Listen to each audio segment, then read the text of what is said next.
Episode 18 of the Searley Talks Warriors podcast, brought to you by our sponsors, Ortex Industries. On today's show, we're joined by Warriors forward and Cook Island international, Pride Petterson-Robati. Thanks for jumping on, bro.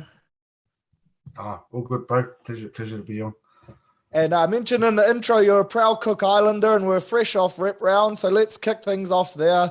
Obviously not the result you guys were after against a strong Samoan side, but certainly plenty of positives to take from that game for both the team and your own performance. What were your thoughts on the game from Saturday night? It was definitely like quality, strong game, and like a lot of us haven't played NRL in that Cook Islands team, so it was a great opportunity to go up against, a team full of NRL players. And it was, I guess, a good learning experience for all of us as well, something for us to take forward into the World Cup at the end of the year. For sure. And you're actually named the co-captain of the team alongside Isan Masters, a massive achievement and one I'm sure both yourself and your family were very proud of. So how did you find out you were going to lead the boys, and how was the experience of being the captain? Well, I found out like just before team photo. Sponge just came up to me and he goes, I think I'm going to make you and Isan captains. You're good with that? And I was like, oh yeah, sweet. I sort of just, took it as it was, but was definitely not expecting to be named the co-captain. I was sort of just grateful to be part of the team. And then I didn't actually tell the family or anyone until it was released in the media, just because, I didn't know how I feel about it. Didn't want to put any extra pressure on myself as well. Yeah. So yeah, but definitely a privilege. That's unreal. And you actually lined up against four of your Warriors teammates in the Samoan side too. Was there one in particular you wanted to put a cheeky little shot on, or any friendly banter out there from the Warriors boys? I would have liked to have put a shot on Jazzy, but he was playing at 9, so he wasn't really running the ball too much. Yeah. And he was probably like, he got cheeky at the start of the game when they scored their first try, but as he was coming over to say something, I ended up showing him my finger because it was popping out sideways. I dislocated it, and then he's sort of like, oh, you need to get that checked out. And sort of from there, we were just trying to get through the game and enjoy the 80 minutes. Yeah, safe. And taking it back to how things started for you, bro. Born and raised in Wellington, how were you first introduced to the game of rugby league, and was that always your main sport growing up? Well, my old man and my uncles played rugby league, and the old man sort of gave me a choice when I was about 5, 6 on what I wanted to do. And I guess because they played football, I chose to play footy as well. Yeah, so that's how I got into footy. Unreal. And then how'd you go from there to being picked up by the Melbourne Storm as a young lad from Upper Hutt College, bro? Because that's pretty crazy. Well, they always used to run this yearly camp in Wellington, like around November. Melbourne Stormwater was for under 16s and under 18s, and at the time I was only 14. But my old man got one of our local football coaches was coaching the 16s team, so he got him to chuck me in there just for a run, a little bit of experience, and I ended up playing all right. And then the Storm selectors didn't know I was only 14 at the time, but once they found out, they thought, oh, and they ended up giving me a scholarship, and yeah, sort of went from there. That's unreal, bro. And only 14 years old, you get given a scholarship. How hard was it of a decision to kind of move over to Melbourne? For me, like, I was really excited and keen to move. Like, it's something I sort of looked forward to as a kid for a while. So as soon as the opportunity came, I wanted to leave straight away. That's unreal. And was there ever any interest from like the Warriors or rugby teams or anything like that? Because you're obviously a bit of a gun. The Warriors offered a deal to me, like sort of just after Melbourne picked me up, but I think it was only like 3 or 4 years, whereas Melbourne offered 6. So, and I had already sort of agreed to the deal in Melbourne, so I couldn't renege. But yeah, the Warriors did offer something, and I think their deal was more like to go up, fly up, back and forth for like the first 2 years, and then sort of relocate when I was like, I think I was like 16, 17. Yeah. Whereas Melbourne opted to fly me over straight away, so I took that one. Yeah, and then you played 2 years at the Storm NYC. And look, you hear a lot about the Storm system and how successful of a club they are. So how did you find your time at Melbourne Storm and being a part of that setup? Like you said, like they're a pretty good system, real professional. they taught me a lot about football. Like some of the stuff that they taught me back then, I still use today. Sort of process stuff and how you move and all that sort of thing, and defense and attack. And like they were good sort of off the field too. They sort of made young boys into good men. But yeah, I was a mischief fellow when I was there. And then you were granted a release not long after and went to play for the Knights, also at under-20s level. What was behind the decision to go to Newcastle, and how did you find your time at the Knights? Like I said, I was mischief. So, I sort of, made a few poor decisions at Melbourne. And then at the time I got told I probably wasn't going to get to play too much footy because I was sort of like, I got stood down from our coach at the time. And I spoke to my manager about it because I was like, man, I'm going to miss out on a lot this year. And then he said, Newcastle are willing to play you next week if you want to go. And I sort of weighed up the choice and just said, yeah, sweet. I guess because I wanted to play footy. So, I left. And plus, I'm probably on my last legs at Melbourne because, young kid, mischief, made a few poor decisions. So it's like a clean, fresh start for me at Newcastle. So that's why I took it. Yeah, unreal. And then in 2015, you decided to take a break from rugby league, a decision that I can imagine wasn't easy for any young lad. How hard of a call was that to make for you? At the time, so I just lost one of my best mates. He committed suicide, so I went back for his funeral, and then that's when I sort of felt, because I hadn't seen him in a long time, and then all of a sudden that happened. So when I went back for the funeral, I caught up with lots of my mates, and I sort of felt like I was missing all my friends because I sort of relocated to Newcastle and left everyone for a good year or so.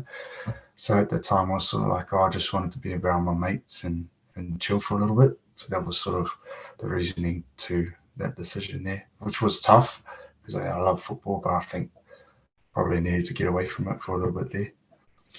And then 2019 saw you return to footy, move to Brisbane and end up playing for the North Devils in the Queensland Cup some 4 years later. What was behind the decision to move to Brisbane, bro? And how hard was it transitioning back into footy and playing at that level after kind of 4 years away from the top level of the game? I guess, I was sort of doing nothing with myself. So I went back to Melbourne and I wasn't really doing too much. While I was in Melbourne, I had my son who's turning 6 this year. So back then, I was still young and he was a baby boy and I wasn't really doing anything with myself. So I thought, I'm getting to an age where if I don't go back and have a crack, I probably won't ever get the opportunity to do so. So I thought, I wanted to try and make him proud. So, if I'm going to go and do something, like now's the time. So that was the reason I sort of, got up and left to try and have a crack at things again. And I was grateful that Rowan Smith at Norths gave me that opportunity. So, yeah. That's unreal. And then 2020, you did a preseason camp with the Broncos and then later signed with the Warriors the year after, 2021, after impressing at a pre-Christmas training camp. So how did the opportunity arise to join the Warriors at that camp and how did you find the training? So I was sort of like I said, I did a year with the Bronx and then had nothing sort of come up after that. And Peter O'Sullivan sort of spoke to my manager and said they'll give me a training trial. And so, I sort of had nothing going on. It was like, beggars can't be choosers. So I took the opportunity and then I was fortunate enough for the Warriors to give me a crack. Just still grateful for. So they took me on, let me train with the team for that year and then signed me for the next year, which is this year. So yeah, I was very fortunate and lucky, I guess. And being a part of the Warriors squad now after such a long journey from when you since left New Zealand, how rewarding has that been for you, bro? And is it kind of like a full circle moment growing up in New Zealand and now being a part of the team? Yeah. No, it was. I was very grateful, and yeah, it was a good opportunity. I sort of just said to myself, well, I've come to Australia and moved all around Aussie just to come join the team that, I sort of left home for. So now I'm grateful for the opportunity the Warriors have given me, and, it's been a pleasure so far being a part of the club. This season you've been playing for the Dolphins. You've made 8 appearances so far. How have you enjoyed playing for Redcliffe alongside a few of the other Warriors lads? Oh, I've loved it. I love playing football, and Redcliffe, they're a good club. They're always welcoming towards us. We started the year off pretty poorly, but now we're sort of on track. And there's nothing better than when you're winning your football games and enjoying them. So yeah, Redcliffe's been good. It's been a good 8 games, I guess. That's awesome. And you've been used at lock, second row, and off the interchange. Is there a position or a role you prefer over the others? I prefer to play lock in the middle.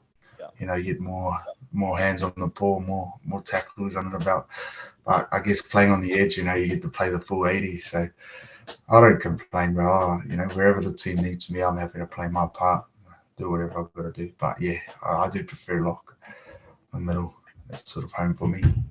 Yeah, nice. And in terms of goals for the rest of the season, bro, I can imagine making your NRL debut would be right up there for you. Yeah, it's definitely at the top of the list. That's one thing I've always wanted to tick off as a debut. So hopefully I'm fortunate enough to get to do that this year. Keep my head down and keep working hard. Hopefully it comes about.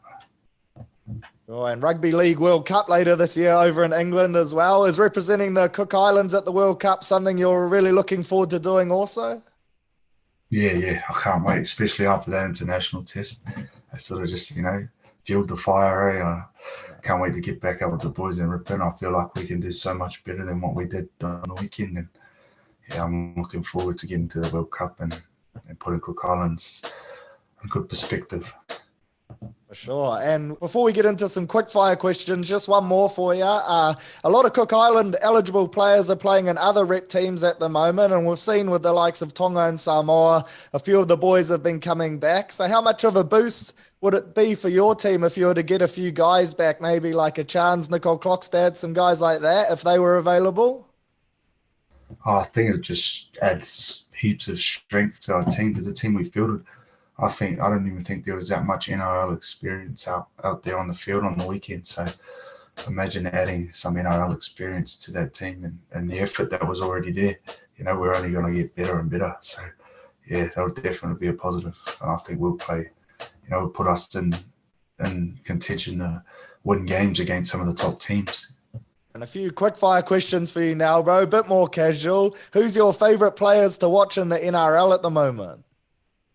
Favorite players? I'm a fan of Dylan Edwards, to be honest. Yeah. I just like his work rate, works real hard. Didn't expect a fullback from you there, bro, right there. Yeah, no, I like just as it takes like 2-3 carries a set, You just watch what he does and you're like, wow, this dude, works real hard. Sure. And what's your favourite things to do outside of footy, bro? I don't mind jamming the game there. I like playing the game. Yeah. And just recently, I've sort of got into a little bit of golf. I'm not that good at it, but I've been playing with a few of my mates. Yeah. Ball around, starting to get used to it now. So I think if I can get good at it, it might become a full-time hobby. All the boys play golf, eh? I've noticed. Yeah, I think, a few of them. I haven't jammed with any of the boys in our team. I just go with my mates because we're all in the same skill category. Yeah, fair enough. And run it straight challenge, bro. Who would you least like to run it straight at from the Warriors team? Probably Ads or Bunts or Merritt. Yeah. The big boys. And if you could play for any other professional sports team in any sport, who would it be? Oh, the Lakers with LeBron James, bro, in the NBA. Good answer, bro. The GOAT. Yeah, the GOAT. That's right, brother. The GOAT. There we go. And do you have any pre-game superstitions or rituals? Anything like weird you have to do before a game? Nah, bro. I don't have any sort of. I just I guess the day before, like I always got to sort of have a sauna and a sweat. Like that's one thing I always do before I play. And for brekkie, I always have like avo and feta on toast. Oh, nice. Good feed. Those are probably the only 2 things that I always do before I play footy. Otherwise, everything's, there's nothing too strict there. Yeah, and some listener questions, bro. The first one's from Simon Harris, and he says, what's the one thing you miss the most about New Zealand? For me, it's probably just being able to see my family all the time. Like, I haven't been back home in 8 years, so I haven't seen I've got like 5 nieces and nephews I haven't met. I've only met one of them, so Wow. Yeah, definitely see my family. That'll be a big one. Sure, that's crazy. And then the next one, Taylor Jones, he says, your highlight rugby league moment from your career so far. Would probably definitely have to be signing my first contract when I was 14 years old.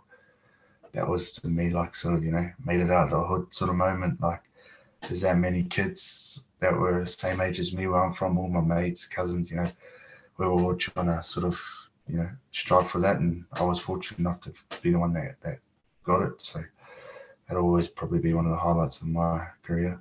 Hopefully when I debut, it'll most likely be that. Hard. No, that's the one, bro. And then a couple from a few fellow Upper Hutt lads, I think. The first one's from Luke Steer, and he says, "Are the Upper Hutt Tigers the best club you've ever played for?" I don't even know if they're fielding a team anymore. Oh, no. That club definitely produced some of the best memories, That was where I played all my junior football in New Zealand. Yeah. And the old boy was my coach. So, we won a few chips in that when we were younger. Made heaps of friends, all the cousins and that playing with me. So it's definitely one of the best clubs I've played for. And then the next one's from Hayden Williams, and he says, "Who is your favourite teammate to play with back at Upper Hutt College?" Oh, favourite teammate. Jeez. I'll probably I don't mind playing with Murph and Kim here. Yeah, I'll give it to those two. They were guns, they were freaks. That's it from me, bro. Thanks for jumping on to have a yarn about your journey and career so far. Look forward to watching you rip up for the rest of the season and hopefully getting that debut for the Warriors soon. So all the best, bro, and thanks again. Cheers, brother. Cheers. Thanks for having me. Appreciate you.